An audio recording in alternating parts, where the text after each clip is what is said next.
Baik, Assalamualaikum warahmatullahi wabarakatuh. Selamat sore, Bapak Ibu sekalian. Izin memperkenalkan, saya Mahendra Pratama dari tim Sister.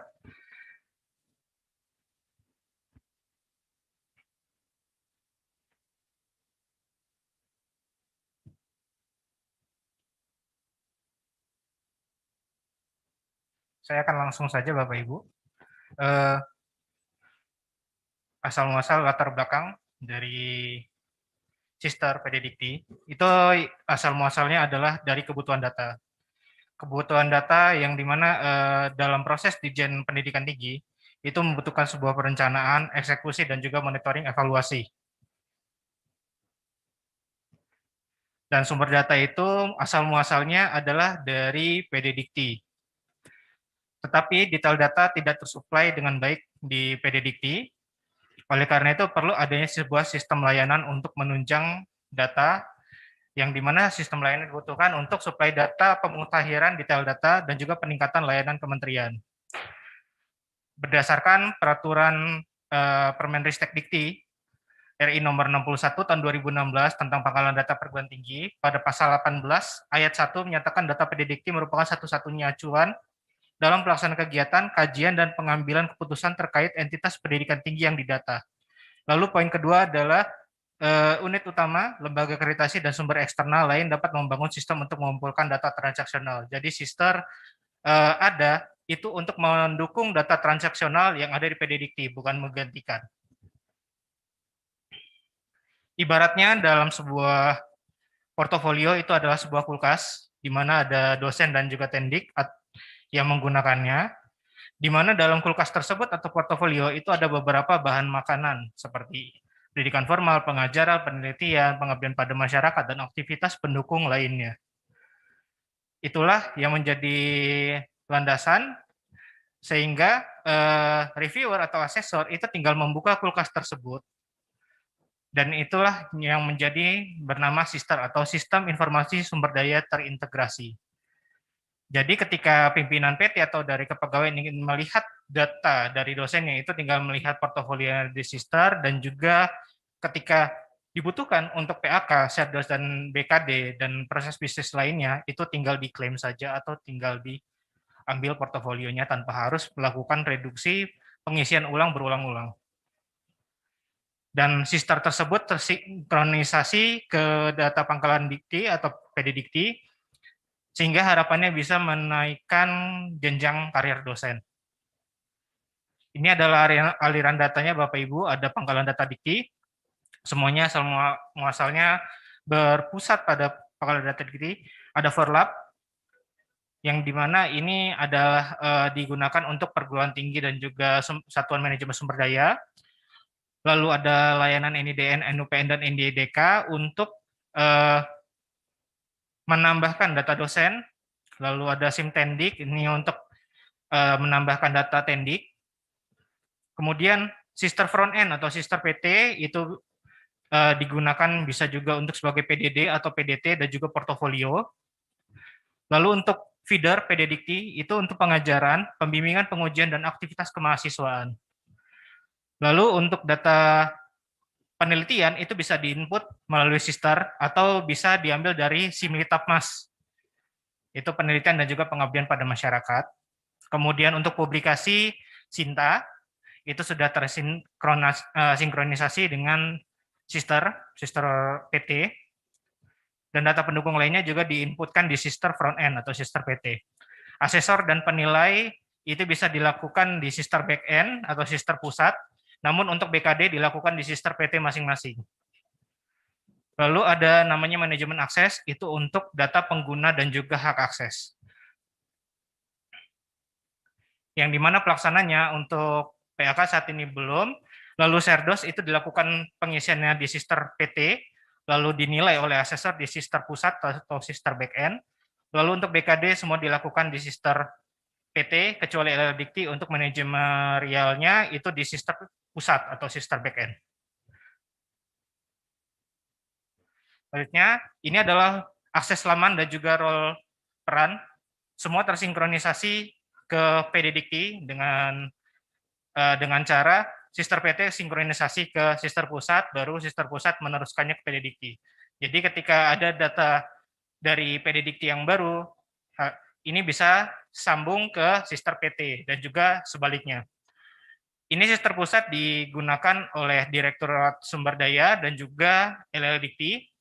Lalu di sister PT itu ada admin PT, lalu unit BKD internal PT atau prodi, kemudian asesor BKD dan juga dosen. Rincian peran dosen, tugas perannya adalah mengisikan portofolio di sister PT setiap waktu dan memutakhirkan data pribadi masing-masing. Lalu selanjutnya melakukan pengisian dan verifikasi LKD setiap periode dibuka untuk pelaporan. Selanjutnya untuk asesor melakukan penilaian LKD. Unit BKD internal prodi melakukan plotting asesor untuk penilai LKD, kemudian melakukan penyimpulan LKD. Unit BKD internal PT itu melakukan pembukaan periode BKD per semester, menentukan penandatanganan untuk pengesahan BKD atau rekap tingkat perguruan tinggi, lalu melakukan plotting asesor untuk menilai LKD, dan juga melakukan penyimpulan LKD dan melakukan penarikan data asesor di luar PT untuk menilai LKD jika dalam PT tersebut tidak ada asesor untuk menilai dari dosen di prodi. Admin PT dan juga TIK itu membuat atau menambahkan pengguna dengan peran sebagai unit BKD internal PT atau unit BKD internal prodi pada manajemen akses. Lalu melakukan sinkronisasi pada aplikasi sister dan juga feeder PD Dikti, menjamin pasok data bagi feeder PD Dikti, mengintegrasikan sistem akademik lokal dengan feeder PD Dikti, mengadministrasi instalasi sister dan juga aksesnya. Unit BKD internal LL Dikti melakukan pembukaan periode BKD per semester untuk PT di bawahnya dan menerima hasil LKD dari PT di bawahnya. Catatan, asesor tidak perlu membuat peran sebagai asesor, namun tetap menggunakan peran sebagai dosen yang telah diregistrasikan secara mandiri di sister PT masing-masing. Jadi bukan menambahkan peran, tetapi Bapak Ibu yang sebagai asesor itu menggunakan peran dosen, tinggal registrasi saja sebagai dosen di sister PT-nya masing-masing. Jika Bapak Ibu memiliki NIRA, itu akan secara otomatis menjadi asesor yang siap untuk ditugaskan untuk menilai. Lalu pembuatan peran unit BKD internal prodi diperuntukkan untuk PT yang memiliki jumlah dosen yang banyak. Untuk menambah peran atau akun dengan peran tersebut bisa berkoordinasi dengan admin PT untuk pembuatan akunnya di manajemen akses. Lalu semua alur BKD dilakukan pada menu layanan BKD pada halaman sister. Ini asal data portofolio pengisian BKD Bapak Ibu. Di sini ada beberapa kegiatan, pelaksanaan pendidikan, pelaksanaan penelitian, pelaksanaan pengabdian, dan pelaksanaan penunjang. Di mana pelaksanaan pendidikan itu sumber datanya itu di sister dan juga feeder PD Dikti. Lalu pelaksanaan penelitian itu dari sister, bisa juga diambil dari Sinta, dan juga Simlitapmas. Dengan catatan, jika menggunakan asal data dari Sinta, Bapak Ibu harus melampirkan dokumennya. Karena Sinta tidak menyediakan bukti fisik atau dokumennya. Begitupun juga dengan Simlitapmas, Bapak Ibu hanya perlu melakukan klaim bahwa itu adalah penelitian atau pengabdian. Kemudian menambahkan dokumen sesuai syarat yang telah ditentukan. Lalu pelaksanaan pengabdian itu penginputannya juga di sister dan juga dari Simlitapmas sama seperti penelitian, dan juga pelaksanaan penunjang itu bisa diinputkan melalui sister.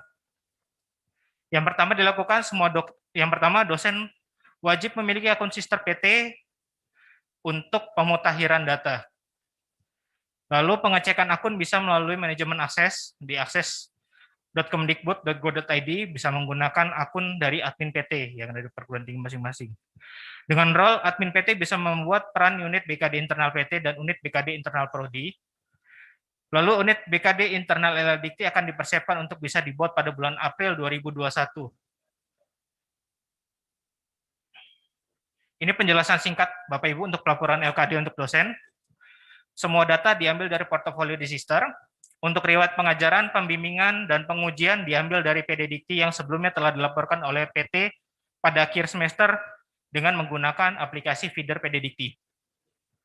Apabila ada mata kuliah, pembimbingan, pengujian, dan segala aktivitas kemahasiswa yang tidak ada atau tidak diinputkan melalui feeder, dosen harus melaporkannya ke admin feeder pada masing-masing PT agar diinputkan pada aplikasi Feeder PDDikti. Ini adalah beberapa jenis aktivitas kemahasiswaan, Bapak Ibu.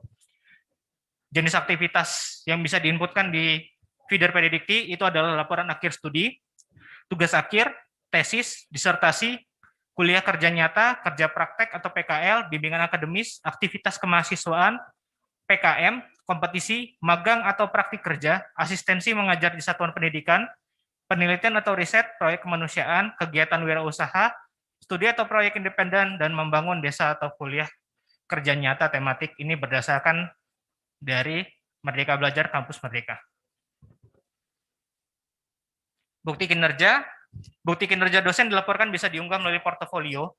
Ketika Bapak Ibu menginputkan data portofolionya seperti penelitian, bisa mengupload data laporannya dan sebagainya di Sister.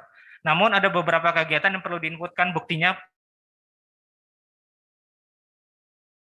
datanya itu dari feeder, yaitu seperti bukti pengajaran, bukti pembimbing, bukti penguji, dan bukti aktivitas kemahasiswaan, dan bukti sedang melakukan tugas belajar. Ini contoh halaman kewajiban khusus Bapak Ibu. Di sini saya ambil contoh untuk halaman kewajiban khusus untuk guru besar atau profesor. Ini ada 3, menulis buku ajar atau buku teks, membuat karya ilmiah yang terbitkan dalam jurnal internasional, membuat karya ilmiah yang terbitkan dalam jurnal internasional monumentalis dengan syarat minimum 1, 3, dan juga 1. Jadi Bapak Ibu yang memiliki kewajiban khusus untuk semua dosen itu, jadi misalnya membuat karya ilmiah yang terbitkan dalam jurnal internasional itu syarat minimumnya 3. Jika Bapak Ibu dalam 3 tahun tersebut itu terpenuhi 3, berarti Bapak Ibu terpenuhi. Ini catatan kewajiban untuk khusus fungsional. Itu data kewajiban khusus fungsional tidak dilakukan penginputan secara khusus seperti yang disampaikan oleh Prof. Eko dengan kategori kegiatan yang khusus, namun mengambil data dari portofolio Sister sesuai dengan syarat per 3 tahun. Seperti tadi yang guru besar ada 3 syaratnya, tapi dengan ada masing-masing memiliki standar minimum masing-masing. Lalu secara 3 tahun berdasarkan tanggal SK fungsional terakhir akan dilakukan pengecekan di portofolio. Jadi bukan 3 tahun misalnya 2019, 2020, 2021, bukan, tetapi bisa dicicil Bapak Ibu, bisa dari 2019 misalnya sudah terpenuhi ya sudah. Berarti itu saja Bapak Ibu. Terima kasih.